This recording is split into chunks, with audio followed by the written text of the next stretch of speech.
Les chercheurs de l'université Félix Houphouët-Boigny d'Abidjan inventent Ivoire Nature Clean, une solution hydroalcoolique pour lutter contre la propagation du coronavirus en Côte d'Ivoire. Don de kits sanitaires à l'Institut Pasteur d'Abidjan. L'initiative est de l'entreprise A2Z Transit Côte d'Ivoire.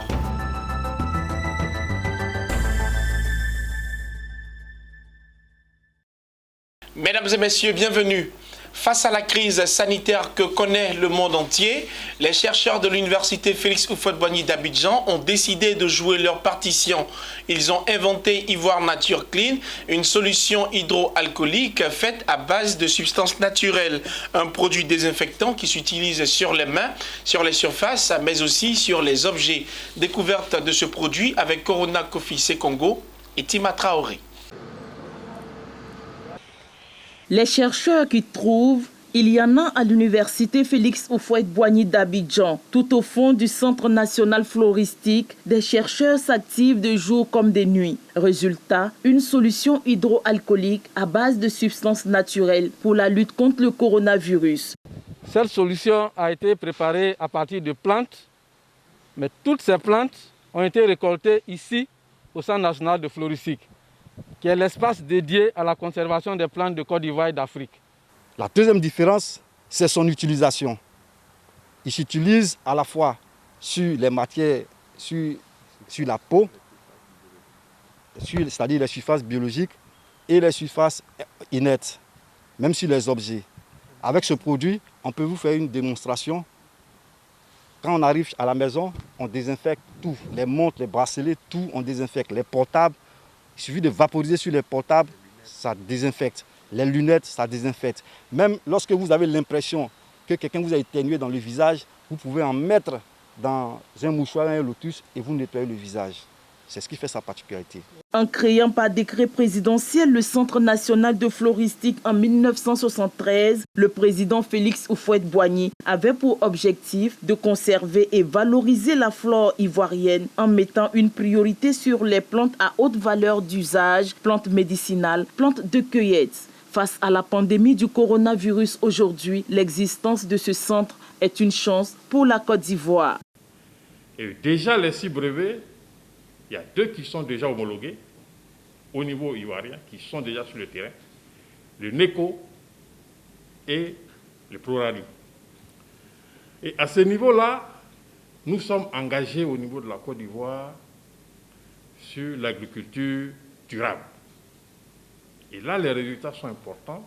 Les tests également sur le terrain ont donné des résultats positifs sur le manguier, sur l'anacardier, sur le bananier, etc. Sous la coupole de l'UFR Biosciences de l'université Félix Houphouët-Boigny de Cocody, plusieurs travaux de recherche ont été réalisés autour de 4 pôles, à savoir biologie santé, biotechnologie et sécurité alimentaire, la conservation de la biodiversité, substances d'intérêt et phytothérapie. De ces recherches, de nombreux brevets ont été obtenus. Le meilleur est à venir. Quel est ce meilleur qui est à venir? C'est que dans la recherche qui continue, des substances ont été mises au point, ont été relevées, ont été protégées et non pas pour nous prévenir contre la maladie, mais pour guérir contre le Covid-19. Cette solution hydroalcoolique est enrichie d'extraits de plantes renfermant des molécules actives antivirales, antibactériennes et antifongiques. Elle est mise à la disposition des autorités ivoiriennes pour appréciation avant de la commercialiser.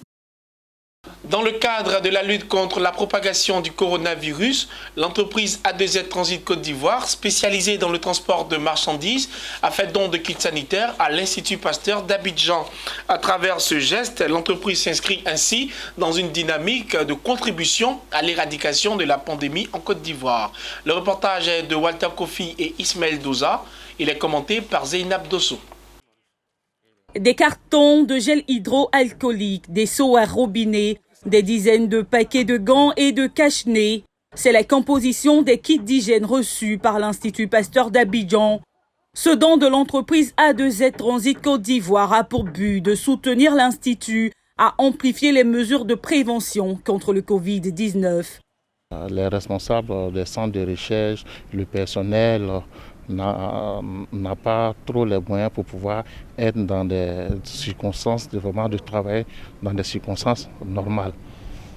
Et j'ai pensé qu'il fallait les aider pour qu'ils soient à l'aise dans cette tâche régalienne de l'État. C'est très très important pour nous aussi. C'est vrai qu'il faut aider les populations, il faut aider aussi ceux qui sont là en train de protéger nos vies.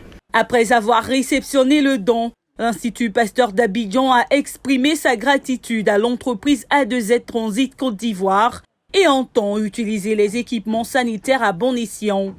En première ligne de front dans cette guerre bactériologique, l'Institut Pasteur d'Abidjan rassure les populations sur son ardeur à la tâche et à sa disponibilité à intervenir rapidement en cas de suspicion de personnes atteintes du coronavirus.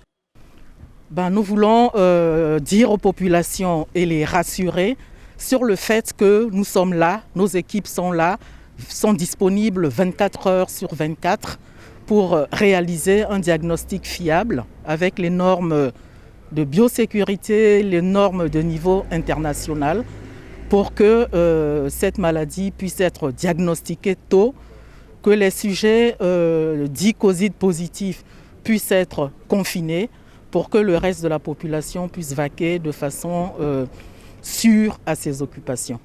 Les kits sanitaires à l'Institut Pasteur font montre de la citoyenneté de l'entreprise A2Z Transit Côte d'Ivoire. À côté de ces dons offerts à l'Institut Pasteur d'Abidjan, l'entreprise A2Z Transit Côte d'Ivoire entend poursuivre ses actions de bienfaisance à l'endroit des populations ivoiriennes dans les jours à venir. Le CONAPECI, entendez le Comité national pour la promotion des activités et professions d'esthétique de Côte d'Ivoire, a rencontré ce jeudi les coiffeurs et esthéticiens du pays. Le but étant de sensibiliser ces artisans de la beauté sur les méthodes de lutte contre la propagation du coronavirus en Côte d'Ivoire. La rencontre s'est tenue à la chefferie du village de la commune d'Adjamé. Betty Kwaku. Ils sont 30 leaders coiffeurs et esthéticiens à avoir été sensibilisés à la lutte contre le coronavirus. Le Comité national pour la promotion des activités et professions d'esthétique de Côte d'Ivoire, CONAPECI, par ce geste, souhaite emboîter le pas au gouvernement en mettant la main à la pâte dans la lutte contre le Covid-19. Selon l'initiatrice de l'événement, les coiffeurs et esthéticiens sont plus exposés à la maladie à coronavirus, car très souvent emmenés à se rapprocher des clients dans l'exécution de leurs prestations. Aujourd'hui, il faut qu'on essaie de voir notre milieu parce que l'artisanat, nous sommes beaucoup, nous sommes dans l'informel, nous vivons du jour au jour et les salons sont fermés. On ne sait pas à quel moment la maladie va finir. Donc vraiment, il faut que le gouvernement essaie de voir comment est-ce qu'on peut essayer de remédier à notre situation parce que la situation elle est vraiment critique. Et j'ai appelé mes collègues coiffeurs et esthéticiens pour leur donner l'information, pour dire que ce n'est pas du jeu, ce n'est pas de l'amusement. Souvent j'entends dire, oui, ça ne tue pas les Africains. Ceux qui étaient là, ce sont des présidents des associations et syndicats de la coiffure et de l'esthétique en Côte d'Ivoire. Comme ça, quand ils vont partir chez eux, ils vont véhiculer le message, ils vont continuer la sensibilisation. La cérémonie s'est poursuivie avec une remise de kits sanitaires aux responsables des différentes associations de coiffeurs et esthéticiens de Côte d'Ivoire. Ce don est composé de seaux, de gel-mains et de sacs de riz. Plusieurs partenaires ont accompagné le CONAPECI. Il s'agit de la nouvelle parfumerie Gandour et du ministère de l'Artisanat. Nos contributions ici, c'est au-delà du côté peut-être matériel, c'est une contribution réellement de la présence même réellement du ministère aux côtés des artisans. J'ai trouvé primordial de les accompagner dans ces moments difficiles. Parce que n'oubliez pas qu'ils sont quand même quelque part confinés, c'est-à-dire qu'ils ont peur, elles ne peuvent pas travailler, elles ne peuvent pas s'approcher. C'est pour ça que j'ai décidé d'apporter mon aide en les permettant de pouvoir avoir accès aux shampoings des mélans. Les artisans de la beauté bénéficiaires de ces dons ont salué ce qu'ils appellent le geste humanitaire d'urgence avant de faire quelques doléances. L'action qu'Ayaï a menée en allant vers des partenaires concepteurs de produits hydroalcooliques dans le but de pouvoir nous sécuriser contre ces virus cela me va très droit au cœur. C'est une action très noble, il fallait qu'on vienne la soutenir et lui dire merci. Nous demandons que nos responsables, nos ministères se penchent un peu sur notre cas parce que nous sommes des artisans en plein temps et nous ne vivons que du métier de l'artisanat. Si nous fermons le salon de coiffure maintenant, nous allons vivre de quoi? Il faut qu'ils pensent à ça. Fondé en janvier 2016, le Comité national pour la promotion des activités et professions de l'esthétique de Côte d'Ivoire, CONAPAPECI, est composé des acteurs de la coiffure, de l'esthétique et de la beauté. Son objectif est de professionnaliser ces différents corps de métier et faciliter l'insertion des jeunes à travers notamment le concours Challenge Esthétique. Un concours pour lequel la présidente Bienni Victoire demande aux jeunes artisans de se préparer après la pandémie du Covid-19. Ce jeudi 9 avril, il s'est tenu un conseil de sécurité pour échanger sur la question de la lutte contre la propagation du coronavirus en Côte d'Ivoire. En présence du chef de l'État Alassane Ouattara, plusieurs décisions ont été prises, au nombre desquelles le confinement obligatoire pour les personnes âgées et vulnérables. On écoute Patrick Hachi, secrétaire général de la République de Côte d'Ivoire. Les propos ont été recueillis par Corona Kofi Sekongo et Richard Akeke. Au terme des délibérations et après l'analyse de la situation, le Conseil national de sécurité a pris les mesures additionnelles suivantes. Au titre du renforcement des dispositions de distance sociale, les nouvelles mesures portent sur l'obligation du port de masques, notamment dans le Grand Abidjan, en veillant à leur disponibilité et leur gratuité, à commencer par le personnel de santé et les forces de défense et de sécurité. Le confinement obligatoire à domicile de toutes les personnes fragiles, notamment les personnes âgées et celles souffrant de maladies chroniques. La réduction des déplacements non essentiels. La mise en œuvre effective du télétravail. La réduction du nombre de passagers dans les véhicules de transport en commun et dans les véhicules personnels, dont les modalités seront communiquées par le ministre des Transports. La Banque africaine de développement a récemment annoncé la création d'un fonds doté de 10 milliards de dollars pour aider les pays membres régionaux à lutter contre la propagation du Covid-19 sur le continent. Ce fonds est mis à disposition des gouvernements et de l'ensemble des acteurs du secteur privé d'Afrique. Le président du groupe de la Banque africaine de développement, Akinwumi Adesina, a indiqué que cette enveloppe tenait compte des difficultés budgétaires de nombreux pays du continent. Restons toujours avec la BAD. L'institution enregistre des changements dans ses ressources humaines pour plus de dynamisme. Le groupe annonce la nomination de la Sénégalaise Nafissatou Ndiaye Diouf au poste de directrice par intérim du département de la communication et des relations extérieures.